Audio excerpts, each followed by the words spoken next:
చిన్నప్పుడు బడికెందుకు లేట్ అయిందిరా అని సార్ అడిగితే ఒక్కొక్కళ్ళు ఒక్కో ముచ్చట చెప్పేటోళ్ళు. మా దోస్తులు బస్సు లేట్ అయిందని ఒకళ్ళు, ఆటో లేట్ అయిందని ఒకళ్ళు, ఇంట్లో బాక్స్ కట్టు లేట్ అయిందని ఒకళ్ళు, గిట్లా ఏదో ఒకటి చెప్పి తప్పించుకునేటోళ్ళు.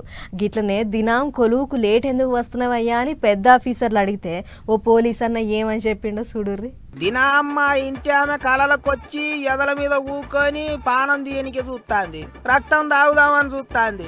మా పటీలు వండుకుంటే చాలు గిదే కళ వస్తున్నది. గంత పీడ కళ వస్తే నిద్ర ఎట్లా పడుతుంది సారు? నిద్ర పట్టగానే డ్యూటీకి లేటుగా వస్తున్నా అని రాసిండట. డ్యూటీకి ఎందుకు లేట్ వస్తున్నావయ్యా అని ఆఫీసర్లు నోటీసులు ఇస్తే ఉత్తరప్రదేశ్ రాష్ట్రంలో ఉన్న మీరట్లా ఓ కానిస్టేబుల్ అన్న చెప్పిన ముచ్చట గిది. మరిగా ఇంటి ఆమెతోని ఏం పంచాదున్నదో ఏం పాడో గాని మా పటీలు కళలొచ్చి బూగులు పట్టిస్తున్నదని ఆఫీసర్లకు లేఖ రాసిండు. అందుకే డ్యూటీకి ఆలస్యం అవుతున్నదని చెప్పిండు. ఇక ఇప్పుడు గీ ముచ్చట ఇంటర్నెట్ లో పొట్టు తిరుగుతాంది. కానిస్టేబుల్ అన్న రాసిన లేఖ చూసి పోలీసు పెద్ద సార్లు కూడా ఆగమాగమైనరట. ఇప్పటిదాకా గిసోంటి కారణం ఎవ్వరు చెప్పలేదు కదా అని పరిశానలు పడ్డారట. అంతేకాదు సోషల్ మీడియాలో మస్తు కామెంట్లు రాస్తుండ్రు జనాలు. కళలు కూడా కట్టుకున్నోని పరిశాన్ చేస్తున్నదంటే అక్కేవాళ్ళు గట్టిగానే పగబట్టింది అని కొంతమంది, ఉత్తగా కట్టుకున్నదాన్ని బదనాం చేస్తున్నాడని ఇంకింతమంది తీరొక్క తీరులో అరుచుకుంటారు.